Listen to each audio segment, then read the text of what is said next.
Yeah, let me introduce Ziya. He has been with us. He needs no introduction. He has been with us for the past 5 months from the TU Munich. And so great to have had you here and very keen to learn about what you have been doing during your master project. So take it away. Thank you. So for the past 6 months, actually, not 5 months, I have been working on this topic titled Nested Data Type Encodings in FastLanes. And let's directly dive into this topic by first seeing what nested data is. So you all have probably seen it before, like it's an example of public API. Okay. From Twitter's public API, and here we see a nested JSON file with multiple different types of nested data, and in some cases we also have multiple levels of nestedness. Now, JSON is a good format to store this nested data as a human readable format, but for large data, it's not efficient. We need special file format support for compressing this data and storing it as small as possible. Now, the most famous file format is Parquet, and then we have org. Now, DuckDB also has its own database format, and then we have FastLanes without a logo still, but it's in development, and we are trying to make it the next generation of file formats that can store the data efficiently. Now, by efficiencies, there are two aspects. The first one is compression ratio, which means we need to compress the data as much as possible, but we also need to be able to access it later. So when we want to access it, we want it to be decompressed super fast without having to wait a long time. And for compression, all these file formats employ columnar storage. And with that, let's take a look at this example. Thanks to Paul and Ralph sharing their birthday. This is why I asked. So in traditional row stores, what we would do is we would store the data row by row. So we would have the first row and the second row and the third one. But in columnar storage, we have the values of the name column next to each other, and then the age column and group column. Now, the columnar storage is better for compression because the values of a single column that usually have a repeating pattern is next to each other. So here, for instance, for group column, we have the repeating values next to each other in the file. And we can we can compress it easily. But in row stores, it is split across multiple rows, and it's hard to access for compression, I mean. Now, let's start defining the nested types that we are going to focus on today. The first type is struct. Here you see an example JSON value, and it's matching schema. Now you can think of a struct as a way of grouping multiple columns together under a single column. And each subfield needs to be defined with its type, and they can be of different types, of course. Then we have lists, which lets us store more than one value per row in a table. And all the values in the list has to be of the same type. In this case, they are string, and it's also defined in the schema. And finally, we have map type, which has the exact same representation as struct in JSON, but its schema is different. For maps in the schema, we have the value of the key and the value of the values. Note that all the values have to be of the same type in map, unlike structs. Now, this can be arbitrarily nested. So here we have lists which has struct in it. And on the right-hand side, you also see it's an example JSON value for this. Now, how most systems handle these values is by, again, using columnar representation. Now, for structs, it's pretty straightforward. We just take the values of each subfield, put them next to each other, and we are done, as you see here. For lists, we can concatenate all the values of the lists and put them next to each other, but it's not enough. We need something more to be able to go back to the original list we have. So most systems usually store offsets where each row has a starting offset of the element. So for instance, the third row has offset 2, So the second element is animal here, and it just shows that the third list is starting with this value animal. Now, of course, instead of offsets, there are some other representations like Google's Dremel encodings that Parquet uses, but I'm not going to talk about them too much today. And finally, for maps, usually we don't have anything specific for maps because systems convert maps to a list of structs behind the scenes, like here. So in this example, we have this column where the first row has a single key value pair. And in the converted representation, we have a list that has a single struct in it. And this struct has key as highway, which comes from the original key, and value is service. Now for the second row, we have the list with 3 elements where we have the key value pairs in the struct like this. And with that, we now know how systems handle nested types, and we can start to develop new compression schemes for this. But since there has not been much research done on this topic, there is not really a data set that we can use to benchmark our solutions. So before doing compression, we decided to create a new data set called RealNest, which is a real world nested data. And that comes from various domains, and it only contains nested data from real user-generated data sets. It's public on GitHub. You can access it here. It's provided as a script that you can just provide the desired row number and download that many rows. Or we also have static versions that you can just click and download as a file in JSON format. And this dataset contains 43 tables with the various levels of depth in the schema, as we'll see later on. Now, where we got this data is the first source was open data on AWS, where it's a list of public S3 buckets that contain public data sets, and you can search for tags there. Searching for Parquet brings up many buckets that might contain Parquet files. So I wrote a script that went through that list, tried to parse all the files as a Parquet file using DuckDB. And then I removed all the columns that we don't care about, that's not nested types. After doing that, I grouped files by their schema because usually tables are very large and they are not stored as a single Parquet file, but they are split across multiple. And the directory structure is not really consistent across S3 buckets.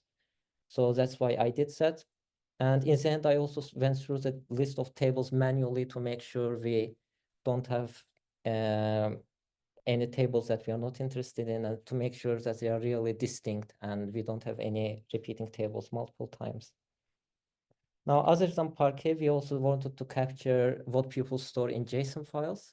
So for that, we went to multiple public JSON datasets like Core19, which is a collection of COVID-19 related academic papers in JSON format. Then we have ABO dataset where it has JSON metadata about Amazon listings. GitHub Archive it just records a public activity on GitHub using hourly JSON files. And then we have the public data from Access, or formerly Twitter's public API. Now, the problem with JSON files is that they don't have the schema. And to get the schema, I thought DuckDB has this feature that it can infer from the data it has. So I can use it. And as a side note, I disabled JSON type inference using this parameter here, because when DuckDB sees some inconsistency in the schema and or some large schema, it would usually store it as JSON, which means it would store it as a JSON string behind the scenes, which is not what we want for this data set. It was all good until I got a schema thousands of lines long for one of the data sets. And if I zoom in a little bit, you'll see that we have a struct where fields are named bbref with then some number, and all the subfields have the same type. Now, when we look at this, we can see that it's meant to be a map, but DuckDB didn't have this map inference feature. So whenever it saw an object inside JSON, it would always say it's of type struct, which resulted in extremely huge schemas. So for that, I decided to contribute to DuckDB, and I implemented some heuristics to try to guess when a JSON object is a map or a struct. And here are the heuristics I use. So first, I would look at the keys of the struct and see how many times they occur in the data. So for maps, it's likely that the keys do not repeat between the rows. Like, let's say we have a key that only is there for 5% of the data, but for 95% of the rows, it's not there. So this is usually an indicator of a map, and in that case, we say that it's a map type. But since this check is not perfect, I also had a fallback where I looked at the number of subfields we have inside a struct. And if it is really a huge number and all of them have a similar types, like similar to this slide here, I would still say it's of type map, but otherwise it's struct. Now, when we say map, of course, we have to specify the key and value types. The key type is always string for JSON, so it was easy. But for values, we need to merge all the values we have in the data and take the combined type out of them. And yeah, as of now, my PR has been finally merged to DuckDB's future branch and is expected to release with the next version. With that, the dataset collection is done. Now we have the dataset, so we can try to look at what kind of data we have in the dataset. Now, in terms of column types, we see that we have a lot of structs and lists, and maps are very rare and not used too much in practice. In terms of simple types, we see this pattern a lot in other systems as well, other datasets, sorry, where we see strings dominating everything else. And in this dataset, we have more than 70% of the data in strings. In terms of the nested data, so most of the columns are within 2 to 5 levels of nestedness, but in some cases it goes to 9 levels, which is really crazy for how much nested data there is. In the second plot, I tried to count only lists because each list level adds an additional overhead, right? Like one list allows us to store multiple values, but if we have a list of lists, it allows us to store incredible amount of data there. So here we see that most of the columns are not inside any of the lists, or for lists, it's usually we have a list of some type, but 3 is we have list of something in some extreme cases. And in the third plot, I looked at the structs to see how many fields people group in a single struct, and it's usually less than 10, but it goes up to 76 at maximum in this dataset. Okay, that concludes the dataset section, and now we have the dataset, we can start to looking at compression. So first, a brief introduction to what I'm gonna talk about and what I mean by compression. So my focus is lightweight compression as opposed to heavyweight or general purpose compression, which some file formats like Parquet uses. Now, although they can compress the data well, it is like the compression speed is not great and it's not parallelizable. So our focus is to achieve good compression using lightweight compression only. Now here we see an example lightweight compression applied to a string column.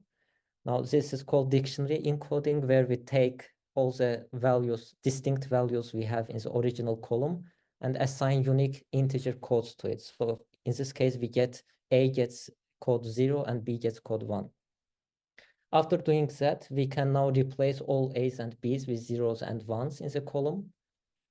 And this is good for compression because storing strings is usually taking up a lot of space. So we would like to store each string once, as we do here. And then for storing zeros and ones, we only need a single bit, right? So it's greatly reducing the file size.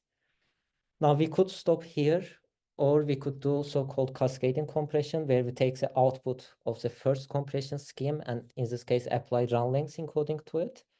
So in run length encoding, we take the repeating values. So here we have zeros repeating 3 times and store 0 once, and along with it store how many times it repeats. So we have 3 repeating 0, 0 repeating 3 times, 1 repeating 2 times, and 0 repeating 2 times for this. We could go further by applying other compression. In that case, we would do multi-level compression, and that's what we do in FastLanes. Now, in the next couple of slides, I am gonna look at lists specifically and see why we need to have list-specific compression schemes and what we can do for the lists. Here you see an example list column from the realness dataset, and immediately when looking at this, you see lists are repeating. So we could already do some kind of run length encoding here, right? But existing systems don't do that, because what they do, as I said before, they take the columnar representation.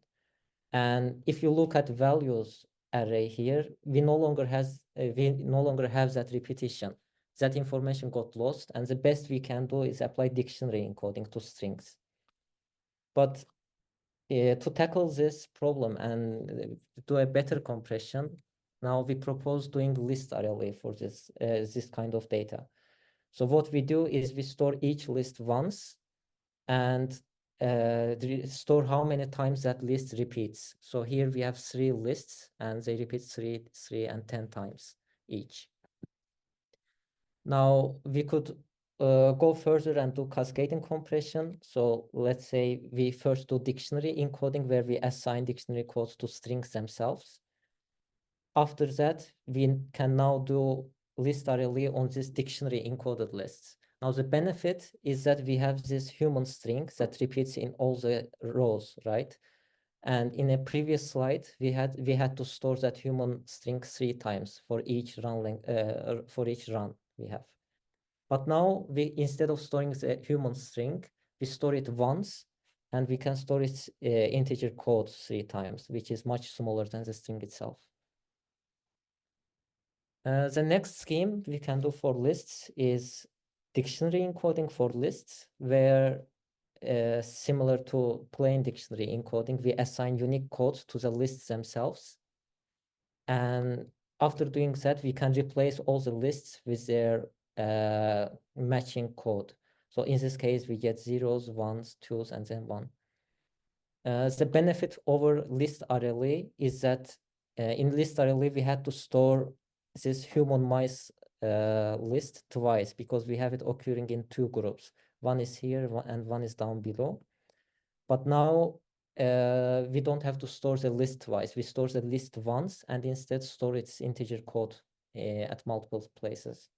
You could still RLE it. cascading RLE it. Yeah. Yeah. So this way helps us achieve a great compression for lists. And these examples are not handpicked, like there were a lot of repeating lists in the dataset. And as a third scheme, so I thought of lists always similar to strings, because in a sense, strings are list of characters, right? Or list of bytes. And we have some great string compression algorithms. So we can try to apply those to lists somehow. And to do that, I thought we need to convert all the lists to strings to be able to take advantage of those string compression encodings. And to map each list to a string, we can try to dictionary encode the list elements. And if we have less than 256 elements, which it is already great, because it means we can map each code to a character in a string. But if we have more than that, we can try to do exception handling, where we replace everything larger with 255 and store those as out of place exceptions. Now, important thing is to sort the dictionary to reduce the number of exceptions, but That was a lot of explanation. So let's look at an example to show you better what I mean by this. So we have the same data. We do dictionary encoding where we sort the values by frequency. We have human value occurring a lot, so it gets a code 0 and so on. And for this example, imagine that our strings can only contain values from 0 to 9, and everything else is an exception. So with that in mind, we can convert these lists to the strings on the right-hand side. So human string here has code 0, and it is the second element of the first row. So the second character of the first row gets character 0 here. But the first element, which is uppercase human, had code 15, which is not shown here, but it had code 15, which let's say is an exception and cannot fit the characters we have. So instead we can put an X here and then store that offset 0 should have code 15, but we couldn't encode it here. Now, after getting this string, we can do any string compression on these strings, but the main thing to keep in mind is that this exceptions array grows really large, really quick. So this is only really applicable to lists that don't have that many distinct values in it. We need to keep exceptions as small as possible. And as a side note to these schemes, I would like to mention how we can handle list of structs, because so far I have only considered lists that had strings in it. So for structs, one trivial thing we can do is we can consider the whole struct as a single value. So in this case, we have data set values which are repeating, but record IDs are unique, right? If we look at this struct as a one complete value, we are kind of losing that repetition information again. So we wouldn't be able to benefit from list compression schemes here.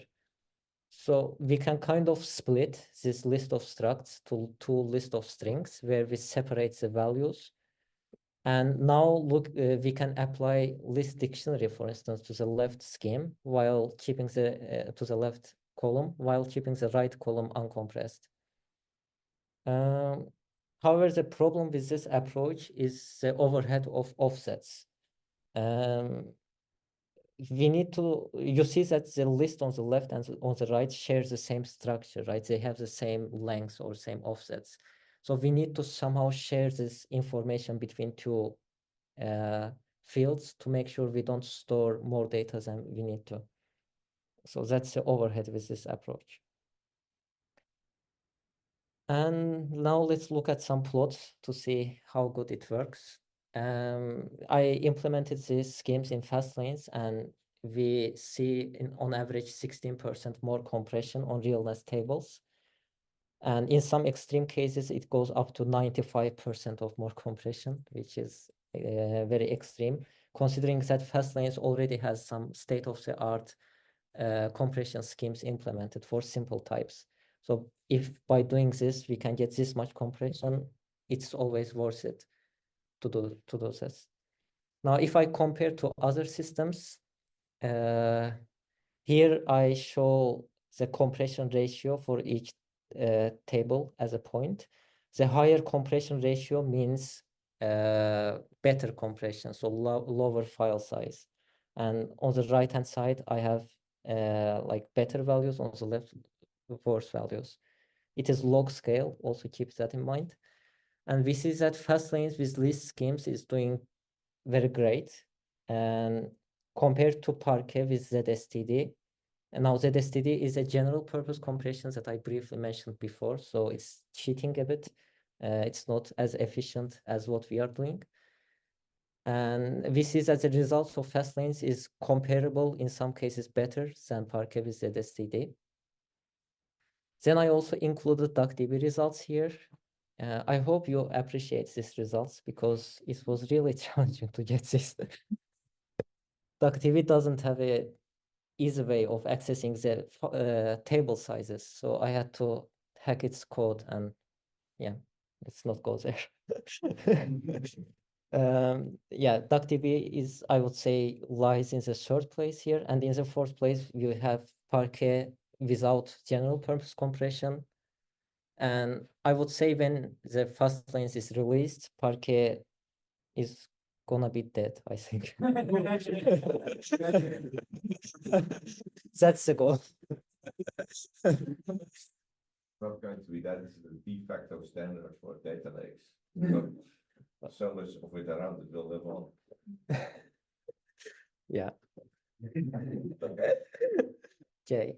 To summarize, the key contributions of this work was a realness data set where we now have a compression corpus for nested data. Then I showed the need for nested data specific compression schemes. And I also introduced 3 new schemes that we can use to compress lists. In future, we need to do some performance analysis because, well, in theory, we are not doing anything heavyweight. So everything we do should be parallelizable, but we still need to prove that using benchmarks. Then we can try to, in this work, I focused on lists, but we can also try to focus on structs. For instance, one thing we can do is look at the correlations in the struct where, let's say we have 2 subfields and the value of the second subfield is determined by the first one. So in that case, we kind of can skip the compressing the second column and do something more clever. For maps, we can also sometimes consider maybe not converting it to list of structs, but to just structs if we don't have that many keys. Like let's say we have a map that only has 10 different keys occurring in the data. So in that case, we strictly speaking don't need list overhead here. We can just convert it to a struct and store it more efficiently maybe. And finally, we can look at extending existing string compression schemes like FSSD is one example to support arbitrary integers rather than bytes. So in theory, the idea of FSSD can be applied to wider integers as well, and it will still have super fast decompression.